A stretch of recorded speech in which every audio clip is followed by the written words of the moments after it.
देखो, हम जिस समाज में, परिवार में, परिवेश में आजकल हम रहते हैं, हम कितना कॉस्मेटिक, सुपरफिशियल, आर्टिफिशियल लाइफ जीते हैं। हम जीवन के जो वास्तविक स्वरूप हैं उससे कोसों दूर होते जा रहे हैं। हमारे ऊपर हमेशा एक स्ट्रेस रहता है, एक प्रेशर रहता है कि समाज की गतिविधियों के साथ हमको मूव करना है, नहीं तो समाज में कहीं हमको लोग बैकवर्ड ना समझे। इन द मीन टाइम होता क्या है कि हमारा जीवन दुख से भरने लगता है, क्योंकि हम हमेशा अपने आप को दूसरे से कंपेयर करते चलते हैं। एक छोटी सी बात बता रही हूँ, मेरी एक पुरानी मित्र है, मैंने उससे पूछा कि तुम इतने सारे न्यू फैशन के जो कपड़े लेते हो, इसका क्या फ़ायदा है? ये तो वेस्टिंग ऑफ मनी है। और मोस्ट इम्पॉर्टेंट, घर के वार्डरोब में इतनी जगह भी नहीं होती है कि आप घर में उसको समा कर रखो, उसको जमा करके रखो, फिर इसका क्या फ़ायदा है? देखो, मेरे मित्र ने कितनी अच्छी बात मुझे बताई। उसने बताया कि पिंकी, तुम बहुत साफ़ दिल की हो, प्योर हृदय की हो, इसलिए तुमको मैं सही बात बता रही हूँ। मोटा मोटी उसका कहना था कि मैं एक फुलिश हूँ, क्योंकि मुझे बाहर की गतिविधियों का आइडिया नहीं है, क्योंकि मैं ऊपर वाले से बात करने में लगी रहती हूँ। तो उसने मुझे बताना शुरू किया कि देखो, मैं हर शॉपिंग में, मूवी में, मॉल में जाती हूँ, जहाँ जहाँ जो भी नए लेटेस्ट फैशन के मुझे कपड़े दिखते हैं उस सबको मैं ट्राई करती हूँ। ट्रायल रूम में जाके फ़ोटो खींचती हूँ, फिर घर आती हूँ, कट कॉपी करके पेस्ट करके व्हाट्सएप, फेसबुक पे लगाती हूँ। मैं रेस्टोरेंट में घूमती हूँ, हर महंगे रेस्टोरेंट में जाती हूँ, वहाँ बैठती हूँ, फ़ोटो लेती हूँ, घर आती हूँ, कट कॉपी पेस्ट करके फेसबुक, व्हाट्सएप पर मैं लगाती हूँ। मैंने बोला बहुत अच्छी बात है आप लगाते हो, लेकिन इसका देखो फ़ायदा क्या है? उसने बोला, पहला मेरा पैसा बचता है, ठीक है, मेरी उतनी बिग फैट इनकम नहीं है, और दूसरा, समाज की गतिविधियों में जब मैं शामिल होती हूँ तो मुझे एक सोशल एक्सेप्टेंस मिलता है। मुझे ये नहीं लगता है कि मेरे दोस्त मुझे बैकवर्ड समझेंगे, पिछड़ा समझेंगे। मुझे बड़ा ही सरप्राइज़ हुआ कि ये जो मेरी मित्र है कितना स्ट्रेस में, परेशानी में जीती होगी अंदर से। ये लोगों के अप्रूवल, एक्सेप्टेंस, एप्रिसिएशन का वेट करती है कि लोग जब मुझे पसंद करेंगे इसका मतलब मैं अच्छा हूँ।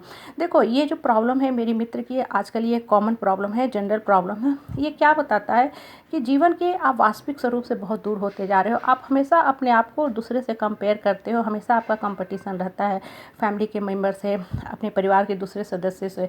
इन द मीन टाइम आप हमेशा सेल्फ लो डाउन फील करते रहते हैं, क्योंकि हर का जो कर्म है वो अलग है, जीवन की दिशा, सोचने का ढंग अलग है।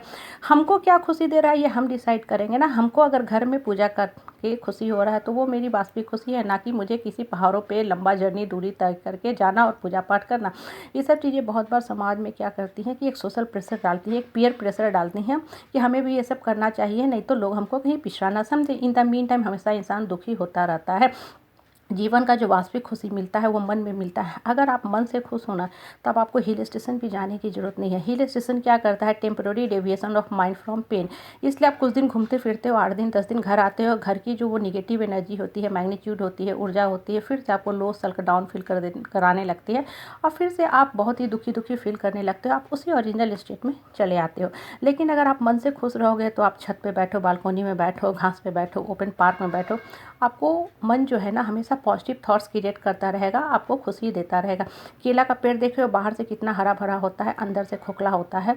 हल्का सा बारिश होता है या पैर से जोर से झटके से मारो, केला का पेड़ गिर जाता है, पट जाता है। इंसान के साथ भी वही होता है। जो इंसान अंदर से जितना ज़्यादा खोखला होता है वो बाहर के अप्रूवल, एक्सेप्टेंस का वेट करता है कि लोग जब हमको तारीफ़ करेंगे इसका मतलब हम श्रेष्ठ हैं, लोग जब मेरी बड़ाई करेंगे तब हम अपने आप को श्रेष्ठ मानेंगे। क्या बताता है? ये बताता है कि आपको अपनी पहचान खुद नहीं है, आप अपने आप को रिस्पेक्ट नहीं दे रहे हो, और आप लोगों पे डिपेंडेंट हो कि लोग जब हमको बड़ा कहेंगे, लोग जब हमको मान सम्मान देंगे, सेल्फ रिस्पेक्ट देंगे, लोग जब हमको वास्तव में एप्रिसिएट करेंगे, तब हम बड़ा होंगे। ये क्या बताता है? ये बताता है कि आप एकदम दबल के, कुचल के रहना चाहते हो, आप आत्मा को कुंठित करो, अपने आत्मा को स्ट्रांग बनाओ, अपने सेल्फ रिस्पेक्ट की कदर खुद करना सीखो। सेल्फ रिस्पेक्ट भी अपने आप को दो, अपने आप को प्यार भी करो, फिर आपको प्यार की भीख नहीं मांगनी पड़ेगी। आप देखो, किसी पार्टी में जाते हो, आप सोचते हो कि सामने वाला कितना अच्छा डायमंड का गले में हार पहना, कितना चमक रहा है, कितना ग्लो कर रहा है। सामने वाला है वो आपको देख के सोच रहा है कि मैं तो सरोस्की पत्थर का पहनी हुई, इसके गले का चेन कितना सुंदर, ये सोना का पहना हुआ है, इसके पास सोना है, मेरे पास सोना भी नहीं है। इन द मीन टाइम दोनों दुखी है।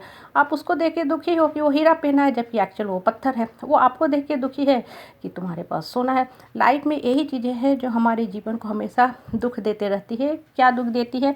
कि हम हमेशा अपने लाइफ को दूसरे से कंपेयर करते चलते हैं, और जितना ज़्यादा हम कंपेयर करते हैं हमारा माइंड हमेशा दुख में रहता है, क्योंकि माइंड की जो पावर है ना, पॉजिटिव थॉट्स क्रिएट करना, खुशी की बातें सोचना, वो खोने लगता है। और जितना ज़्यादा समाज में आप उलझोगे ना, आप हमेशा दुख में ही रहोगे। हमेशा अपने आप को कंपेयर करो। पहले सोचो, दिन भर में आपको 15 बार गुस्सा आता था, आज सिर्फ और सिर्फ आपको 6 बार गुस्सा आता है, 8 बार आता है। ये क्या बता रहा है? आप ऊपर की तरफ उठ रहे हो। इसलिए खुशी अपने अंदर है, उस खुशी को बाहर निकालना सीखो, और हमेशा लाइफ को मीनिंगफुल